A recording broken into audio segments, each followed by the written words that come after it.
let's lead off with a discussion about Ribbon and who we are. And we get a lot of questions about Ribbon, who is Ribbon, and I'm not familiar with that brand name or who they are. And we throw this chart up, and people are like, oh, I get it. So, and you know, a lot of the names might be familiar to you, particularly if you're in the telecommunications arena. Ribbon was formed in 2017 when Sonos and Genband got together. Since then, companies like Edgewater and Innova Analytics have joined the fold, and most recently, in 2020, we merged with a company called ECI, who is an Israeli-based optical transport company. So as we sit here today, Ribbon's quite a large organization of around 4,000 employees. We have support and sales and engineering around the globe. And probably most importantly to this audience, a large base of experience with Microsoft-based solutions, back with OCS and Lync and Skype for Business. We've been a large partner of Microsoft's particularly in the security element and the session border control element of working with a Microsoft-based communication solution. So, you know, leveraging that solution going forward as we move into Teams and Teams direct routing. Next slide, Greg. Let's talk a little bit about Teams. So obviously this has been a massive transition. As you can see that chart on the right, there has been a significant uptick in the usage of products like Teams. So Teams has been a major beneficiary, and as you look at the poll questions on the left, you know, a lot of that's been driven by the COVID-19 phenomenon, I should say, and what we're kind of seeing and witnessing is, you know, obviously a large movement to video-based communications, both for business purposes and for learning purposes. And most people believe, you know, once we find our way past this pandemic, that movement will continue. There'll still be obviously a lot of people going back to the office, back to school, but solutions like Teams are going to be a big part of how work gets done. And you know, I think one of the interesting points here that we'd like to make is around kind of like how this has been an adoption, how Teams has been adopted by the workforce in general. And you know, one of the big transitions that we see coming up is the movement to have Teams being a larger part of the enterprise, particularly with direct routing. And when I say direct routing, I'm really talking about integrating phone services into Teams. You know, the employee base already knows what Teams is, has already been trained, has already experienced in it. Making that transition to voice services into Teams is going to be a very, very easy and somewhat painless transition to make that move into voice services. So I think that's what we're going to be seeing here into 2021, is a greater level of adoption of more Teams as sort of the central function for how work gets done. Yeah, and I think, Brian, you would agree. We've been lucky enough to speak with a number of the large cable providers, particularly in North America, and we're seeing that their contact centers and call centers are already taking more inquiries from customers about how they can provide direct routing for Teams. Absolutely, absolutely.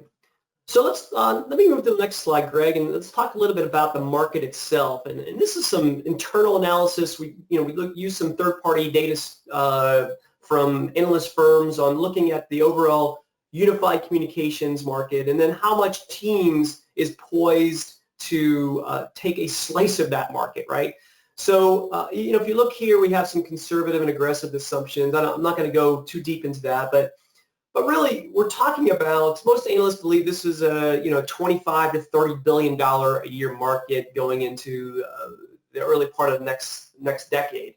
You know, using some basic assumptions on what we believe Microsoft is poised to take, they're going to be roughly between 20 and 30% of the overall market for unified communications. I mean, that's a staggering number, considering all of the folks that are in this marketplace today. And I'd say there's two big reasons for that. One being there is a large base, Microsoft's obviously been in this market for a while with Skype for Business and other products. That section of the market is going to be moving to Teams over time. That's slowly happening, and that's a large installed base moving in this direction. And then the second is really how Microsoft has gone to market with Teams and bundling that with the overall Office 365 suite. So it really comes for free. People start using it, get comfortable with it.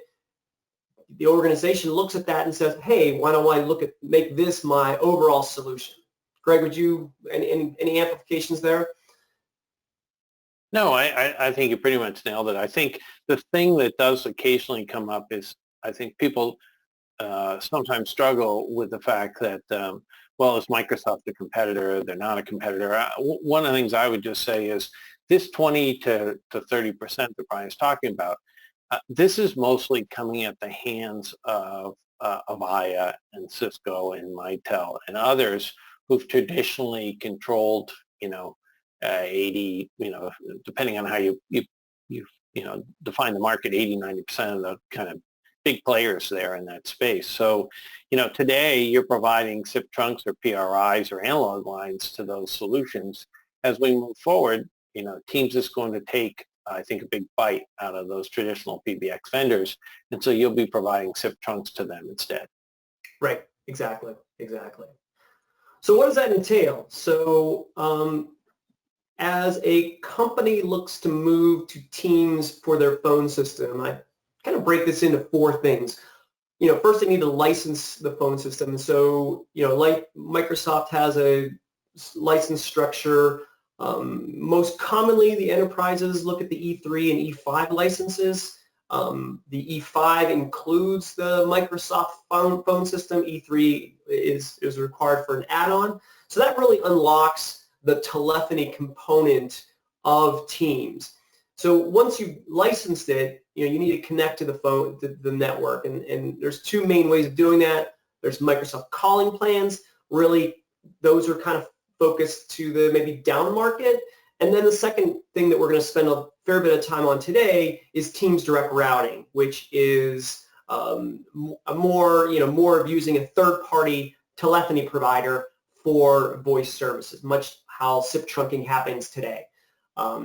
Configuration, the one critical element there is it's a requirement to have a session border controller as the demarcation between the Microsoft network and the phone network. So that is a required element, a certified session border controller. Obviously, Ribbon is a certified session border controller provider, so this is a big market segment for us. And then once it's all deployed, the monitoring and analytics, security, making sure that your environment is, you as a service provider certainly are able to monitor and make sure that that entire environment is working as it should, doing root cause analysis, solving problems, all the kind of things that a service provider would do as part of their service offering. Yeah, and Brian, I think one thing that's come up, and we've heard an awful lot in our meetings with MSOs, cable providers, there's I think a little bit of confusion in the marketplace about sort of where do Microsoft's calling plans really fit. I think many, and Microsoft's responsible for this to some extent, early on in the way they originally talked about Skype for Business and Teams, they pushed pretty hard on their internal calling plans and that as a way to get connected for phone calls to Teams. But as time has gone on, I think they've recognized the value of what you all bring to the table as service providers. And so if you look today at what Microsoft's doing, both in terms of how they price and how they position, they're really pushing people to direct routing. The place where the calling plans are being leveraged is really at the really small end of the market. I would say, my personal opinion, it's 10, 12 stations. Because if you just look at the money, they want $12 per seat per month for 3,000 minutes of domestic calling. And, it's an additional $24 for 600 international minutes. If you're a small company, it's not a horrendous price point. But if you have, 50 users or 100 users or 500 users, and you start to do that math, it's exponentially more expensive than if you were to go out and acquire some SIP trunks and pay on a per month, per minute type basis. And this graph over on the right-hand side, I think, really points to that. This I stole this from Erwin Lazar at the Meritis Group, and you know their research shows amongst their annual survey that just 11.1% of Microsoft Teams users are using Calling Plan. They show in the graph here, we talked about 17.9%. That's actually a combination of Teams and Skype for Business. But of the pure Teams users, just 11%. I mean, it's just not a big part of the puzzle. Right. And if you look at Teams and the deployment options, I think this is kind of interesting because I think it's a change in mindset for many of us on the call. You know, if you think back, traditionally, this diagram on the left-hand side of your screen is how we think of SIP trunking, which is look, you know, you're a PSTN service provider. You have some sort of last mile connection to someone's building or data center. You bolt an SBC into a rack there. That becomes your demarc point for your SIP trunks, and then it goes. You know, the SBC, you know, sends it off to a PBX or contact center.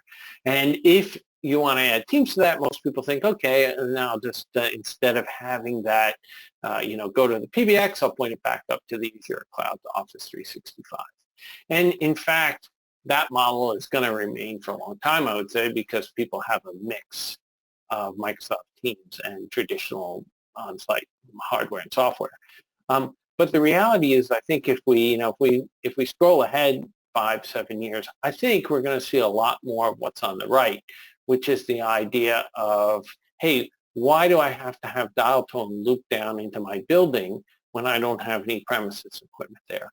So I think, and we'll talk about each of these models in a little bit more detail in a second, but I think what we'll see is that more and more customers will say, look, I would rather just have you, Mr. Service Provider, set up a SIP trunk between yourself and Microsoft, and then I'll put an SBC from somewhere in the mix, but I don't want dial tone looping down into my environment. And I think that's important to consider because it does change the parameters of the last mile value equation. Many of you today, you know, use that last mile as a key selling point, but recognize as we go forward, there's likely to be a change in the model. I don't know if you have anything to add there, Brian, before I flip to the next slide. No, I think that's right on. I mean, I think, you know, as all these technologies move to the cloud, you know, it just makes more sense to have everything in the cloud and deliver the service that way. I think you'll amplify that some more. But as we said, that's I think where we're going. That doesn't mean that we're not having to manage against the current state. And so we want to take a second and talk about, okay, so you have a customer who desires, or because of a variety of things requires, on-premises direct routing. How can you do that? Well, there's kind of two options. And we'll bring up the option on the left, particularly because we know that we have a number of folks on the call who already have our EdgeMark portfolio deployed, and so it's very relevant to them. We'll also talk about some other options using the rest of our ESBC portfolio. So if you're an existing Ribbon customer and you're using our EdgeMark portfolio, the good news is that that's all certified for Teams. If you get deploy release 15.8 or later of EdgeView, basically what you can do is you can take someone who has an existing SIP trunk today with an EdgeMark as a demarcation point and actually convert that so that it can talk to Microsoft Teams. I mean, in conversion in this case, just make sure it has a current release of software. Alternatively, if you don't have something like that deployed in the premise, you could use an EdgeMark, or you could use one of our ESBCs, something like our SBC 1000 or 2000, or SweLite, which is our software virtualized solution. That will give you very similar functionality to the EdgeMark environment. The other thing that you can pull in with the SBC 1000, 2000 is something that Microsoft just announced. They call it Survivable Branch Appliance, which the quick summary is that there's a little piece of software that runs inside the SBC that if the SBC loses connectivity to the Teams environment, let's say because the LAN goes down or there's a problem with Microsoft Teams, it can operate as a simple phone system. In the short term, it can actually connect you back out to the PSTN. If you have analog lines as well, it could use that as a backup, but it will keep the clients registered, the soft clients registered in that environment for a short period until the cloud comes back. So there are some, very practical solutions, low cost, simple to deploy. All of our assets are centrally manageable through our Edge View service control center. If you're not familiar with that, that's a robust set of tools that allow you to do like high volume rollouts. We have, I'm sure, several of the providers on the phone who are using this today and putting out thousands of EdgeMark devices every month as a smart edge device for their SIP trunk environments. Right. Now, if you want to go to the cloud and look at the options for cloud-based direct routing, there are a couple of different ways you can go, and I think this is kind of, for me anyways, personally, kind of the most interesting thing going on, because I think you're going to find that there's two different models that you may end up with. So as we talked about, it's relatively straightforward if you want to add, if you want to go to this cloud-to-cloud model. You can set up a robust set of trunks between your environment and Microsoft. And really, once you do that, you have two options. You could, and many of you probably will, use a SBC on your side and basically provide as a service to customers using your centralized SBC, something like our 5400 or 7000 or our suite, provide SBC services for that SIP trunk on behalf of the customer. So just bill them on a monthly basis. You set up a tenant inside your SBC, and away you go, and you send the calls to Microsoft. Very practical scenario, and probably one of the most scalable ways to do it. I think the challenge with that is you're going to have some customers who are not going to go along. CIOs, CISOs, some that are going to say, hey, time out. I'm not going to let somebody else manage my security edge. I want to own my own session border controller up in the cloud. In those kind of environments, you can deploy one of our solutions in a public cloud. So you could set up our SuiteLite in Azure or AWS, and or you can let the customer do it themselves. So basically, one way or another, you get a public cloud instantiation of the SBC. You point your SIP trunks at that, and then you push and then that SBC pushes the traffic into Teams. So both of those are viable. I don't think there's a right or wrong answer as to how to do it. I think a lot depends on what the customer's appetite is for letting somebody else control their security edge. And Brian, before I bounce off, did I miss anything there? No, I think that's spot on, definitely. And I guess for some of the providers who've already been deploying our EdgeMark environment, particularly where you're going to maintain the last mile down to the customer for the data side of Teams, you can leverage the EdgeMark to continue to monitor that last mile. So, if you're in a situation where somebody calls you up and says, my service doesn't sound good, you still have the ability to go all the way down to the local area network and see whether or not there's good connectivity at that point in the environment. And as we talk about this migration from premises to the cloud, I think long term there's a lot of strategic advantage to this, because today when we look at SIP trunking, right, I think some of the biggest things we hear over and over from our customers is, dealing with the configurations for every PBX type, having to deal with the fact that you get on premises with a trunk and the power's not right, the closet's not right, you got different vendors and common area closets pulling wires out of the wall. All of these kinds of things become your problem as a service provider and essentially force you to roll trucks and manage customer experience, even though you're not always in charge of that. So I think as we move to this cloud-to-cloud model, I think it really has the potential to change how SIP trunking works for you all. You end up with a lot less hardware. Particularly as it relates to Teams, you get a common set of configs. It's not going to vary based on release because you're only talking to one Microsoft and it's only one release. The chances of having to do an on-site visit for this are significantly smaller. And of course, you're tapping into the embedded market for Teams that we talked about at the beginning. So, you're able essentially to grow with the growth in Teams itself. And then last, but certainly not least, I do want to talk about something new that we're delivering here at Ribbon. I think this is probably for a subset of the folks who are on the call. This is our Ribbon Connect for Microsoft Teams Direct Routing. This is an as-a-service offer. So what this means is basically that Ribbon is setting up the entire model as a turnkey cloud offer. And the reason we're doing this is because we recognize that for time to market reasons or for simplicity of operations, you may be in a situation where you say, look, for whatever reason, I'm not in a position right now to execute on an entirely new strategy for session border control to connect to Teams. I may not have certified SBCs in my network. I don't want to turn up public cloud for whatever reason. Basically, what you can do is treat Ribbon as a turnkey third party. You point your SIP trunk at us.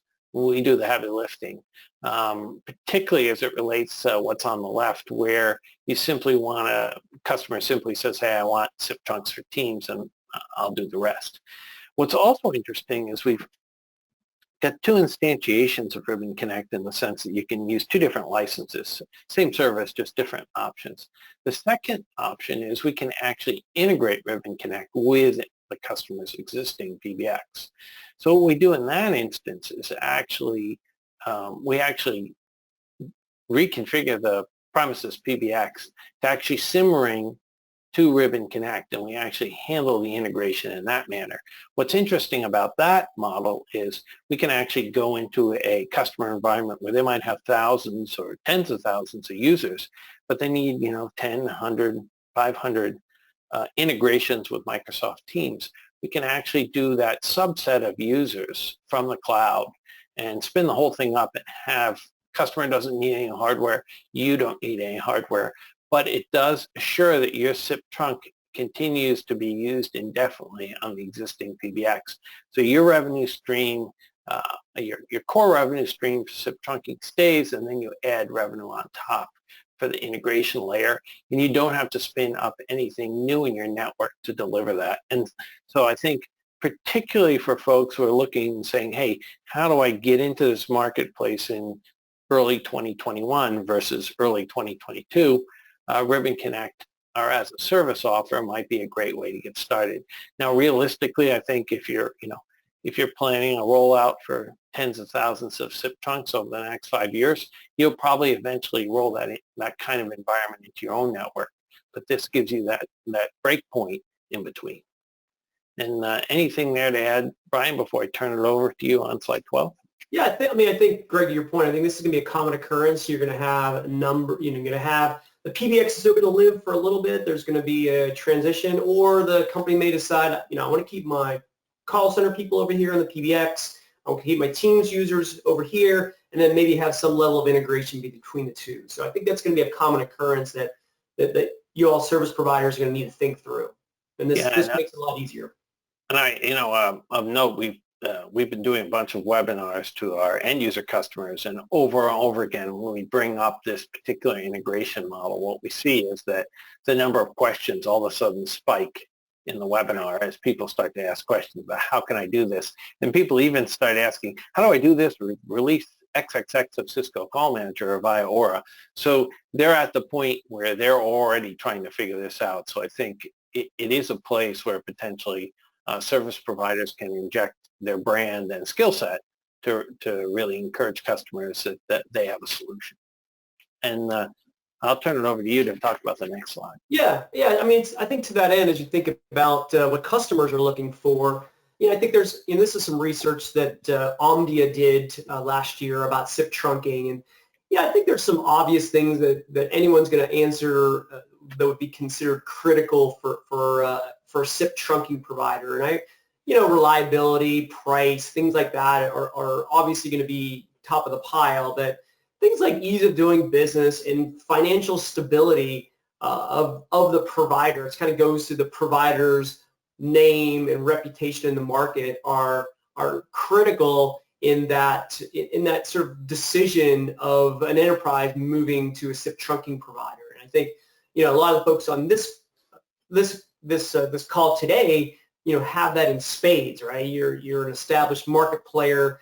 You have the brand name. You have a lot of advantages to really attack this market. So let's move forward one more slide, Greg. And so talking about sort of, kind of the holistic analytics and security. I mean, this is certainly something that I'm sure your CIO or folks in your senior product management team are thinking through, just in terms of having all of your bases covered relative to security and analytics. This is something that enterprises are looking for and actually expecting, certainly security, right? And having an SBC as part of that, but also from the analytical perspective, right? Delivering a service today is not just delivering SIP trunks and then just, call us if you have any problems. I think there's an expectation that some analytics come along for the ride and that customer can kind of start to see exactly what's going on. So this gives you a chance to, head down that path of rolling out some analytics, some greater level of security, and then monetizing that and using that as a differentiator for your service offer. Anything there, Greg? No? Good. So this slide really gets to, are you ready to compete? And it's kind of a, what someone would need to do as a service provider to get into market, right? Obviously you'd head down the path of testing the offer both in your lab and then with some friendly customers, exercising some of the technologies around transcoding between, say, 722, 711, Silk, things like that, to make sure that these various scenarios work as designed. I think an edge strategy is important. As I look at this market, I look at how teams, Skype for Business was very sort of like data center, customer prem centric. Teams has moved that up into the cloud. I think is your core offer having a cloud-based session border control to create that demarcation makes the most sense. But you're going to have hardware as well for a number of things, like as we list LTE backup and doing disaster recovery and business continuity is something where on-site hardware really is almost a requirement to make that happen. Legacy PBX migration we've talked about, supporting a bunch of analog lines or PRI or whatever. So having hardware as part of the overall solution set and having that decision criteria, I think, is something that you'll gravitate towards. 911, pardon me. The other things, the downstream things like support plan and tracking security certificates and all the things that sort of going into new product introduction. Yeah, and Brian, I know that particularly this 911 thing gets a lot of interest. Again, having done a bunch of end user webinars in the last few months, every time we talk about 911, that's another area of boom. All of a sudden, the number of questions go up, and particularly for the USA-based audience, there's been a big legislative change with Kerry's Law and Ray Baum's Act, where businesses are being required to manage 911 differently. And for those of you who aren't particularly familiar with the details, Kerry's Law really focuses on the fact that you can't have anything that blocks someone from dialing 911. So you can't have a leading 9 or some other set of digits instead of 911. But Ray Baum's Act is even more interesting because it requires notifications. And the big challenge for a lot of customers with legacy PBXs is they don't have those PBXs. You take and people have old ones. I talked to somebody just the other day who had a Fujitsu 9600. If anyone's familiar with that product, it's probably been end of life since maybe 2002. And they're running it in a large municipal environment with 2,000 users still on it. That Fujitsu has no concept. It was built before practically people had email every day in their office, let alone something like SMS. So there's a lot of customers out there who really, 911 is a big upcoming challenge for them from a liability and perspective. And Teams has done a pretty decent job of creating solutions for 911. And that's particularly important because if you look at how Teams operates, it's primarily a client-based, either fixed or mobile, environment. And so that makes the whole 911 environment a lot more complicated for customers to track. And they've built a number of different assets inside of Teams, and they keep working on it to make 911 a very reasonable solution for enterprise. So I think that's another place where you're going to start to see your own call centers and contact centers get inquiries about, hey, how can I do this because I got to solve that problem. Right. All right, well, with that, I want to just spend a couple of minutes, and I blocked my own ability to advance the slides. There we go. I want to talk about a few of the things that don't involve technology. One of the things that Brian and I have seen an awful lot in the last few months is that many of our service provider customers aren't considering the other parts of the equation beyond just the technology. I encourage everybody on the call, go ahead and Google your company name in Microsoft Teams. Bottom line, if you don't have a website available today for that, then as far as customers are concerned, your offer doesn't exist. And think about who's buying Microsoft Teams, right? A lot of the buyers are younger parts of the IT staff. They expect a web presence. Many of them expect to buy online, right? So we encourage you, don't just think about this as a product decision. Think about, how am I going to get the whole organization and be prepared for this? You're talking about something, go to the beginning here of the webinar. We're talking about something that could represent in the next couple of years 25% of your SIP trunking sales. You have to have the right set of marketing assets in place so people choose to buy from you. And, look around. You'll recognize that some of your competitors have already started down this road, right?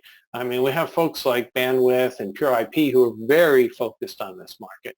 But we also have big players like AT&T and BT who have already started to put together offers in this environment. So I encourage everyone here to think about this, not just as a technology play, but how is my organization going to compete against the other players in this market? And the reason I bring that up is because if you think about what we talked about earlier, where we talked about the fact that, hey, this is going to move from a traditional model where dial tone comes into the premises, where it goes into this cloud-to-cloud model, then recognize just how few geographic boundaries exist. The old model of, well, listen, I only got to compete with the other major provider in my geography. So if I cover, Georgia, I only got to worry about who the other big players are in Georgia. That's not relevant in this SIP trunking model for Microsoft Teams. Anybody can compete in this space. And I think if you look over time, what you're going to see is you're going to see more and more niche players, more and more people who are reselling somebody else's service coming in. They're going to put together a great web presence. They're going to put together a really easy to use online sales tools. And they're going to come in and undercut your price point. So if you haven't thought about how am I going to compete in this model and be prepared for it, it puts you in a position where the only thing you can compete on is price. And I don't think that's a fair representation of people's offers. So we really encourage you to think about the fact that you need to change not only what you're doing from a technology perspective, but from a go-to-market model. And with that, I want to turn it back over to Brian to talk just a little bit about also what we see happening with Zoom Phone, because certainly not the same kind of player in this space that Microsoft Teams is, but another example of a major over-the-top brand getting into the marketplace. Yeah, exactly. I mean, certainly Microsoft was much earlier into the telephony and unified communications. Zoom, recently, Zoom has, done extremely well in the video conferencing market, and now moving into the PBX or unified communications solution as well. So, we've done some work with Zoom. We've actually become certified. Our Edge hardware has become certified SBCs with Zoom Phone. I see this becoming an emerging product over the next probably year to 18 months. So the nice thing is as you're launching a Teams-based offer, and as Zoom Phone starts to emerge, that's also another customer base that you'll be able to support with a ribbon-based solution. Right. So that let's wrap it up. We've got time for questions, and I've seen a number flow in here as we've been going through the webinar. So let me just take a look here at what we have. All right, here's one, Brian. I'll tag you with. We have our UCaaS offer. We already have a UCaaS offer. Aren't we just giving the business to Microsoft? Well, my opinion is that your salespeople are going to obviously lead with products that they know the best, and that UCaaS offer will still be relevant going forward. And I kind of see this as perhaps as an MSO leading with a full-fledged UCaaS offer, and then having Teams as a secondary offer, perhaps, right? If the customer is very team-centric and wants to go that way, I also think it opens up a new market opportunity for you that have been selling UCaaS to look at these folks that have kind of gone, full-fledged Microsoft and now offer them a new solution. So I think it's an area of opportunity. Yeah, here's another good one that came in. So it sounds like Microsoft Direct Routing is just typical SIP trunks. What's different? And I would say, yeah, it is typical SIP trunks in a lot of regards. And that's an important consideration, that if you're set up for SIP trunks, in many regards, you're already ready for Microsoft Teams Direct Routing. I think that the key difference is one, you need to make sure that your own staff and organizations understand what the differences are and can connect and have a quality conversation with customers about why your network is ready for this. But there are subtle differences. Obviously, the fact that you have to have that certified SBC is different for people. There are things like Microsoft has the Silk codec, which tends to be somewhat unique, and you may need to transcode that in the network back to 711.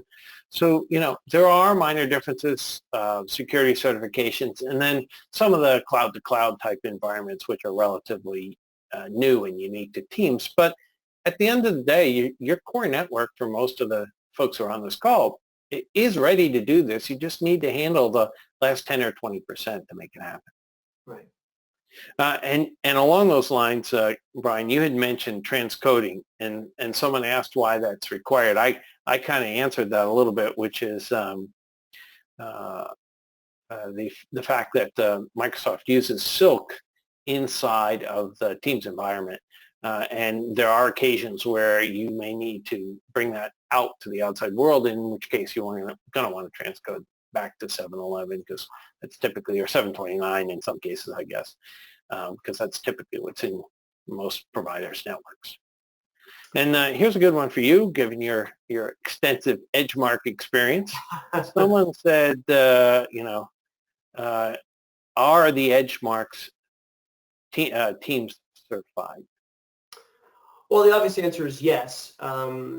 Certification process that, I guess we've completed that since the beginning of this year, maybe a little bit earlier. So, yeah. So, I mean, for those folks out there particularly with an installed base of EdgeMarks supporting your MSO accounts, they want to move to Teams. You have the existing hardware out there that can be, no additional licensing other than upgrade to the current firmware rev will get you a Teams certified SBC that if that customer wants to go that direction, you have all the hardware you need to make that happen.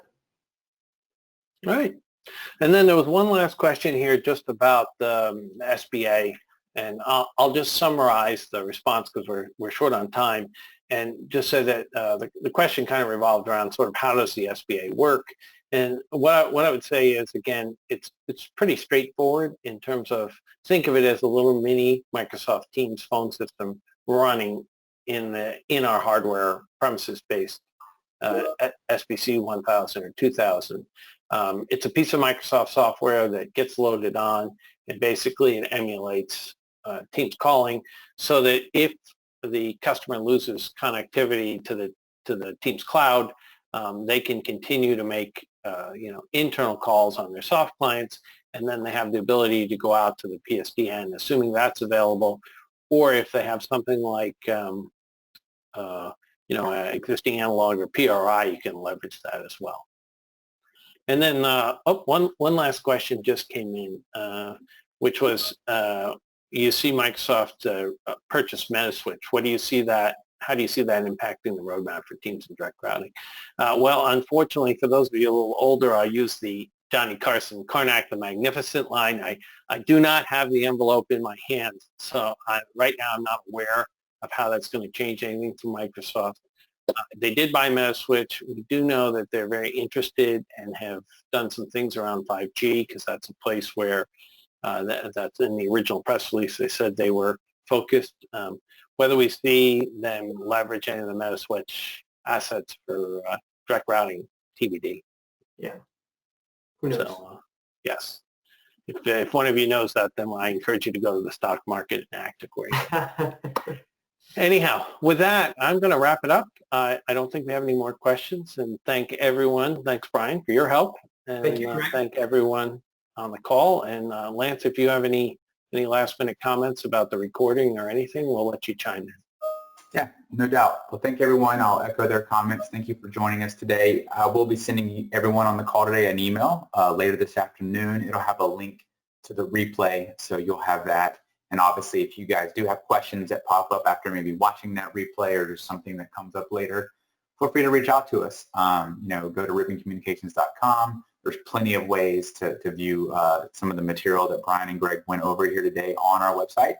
And you can also get a hold of us there too. Plenty of places to hit contact us, and we can direct that straight to Brian and straight to Greg, and they can help you out. So again, check your inboxes for that email coming later today.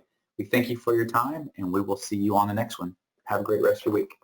Thanks, everybody. Long.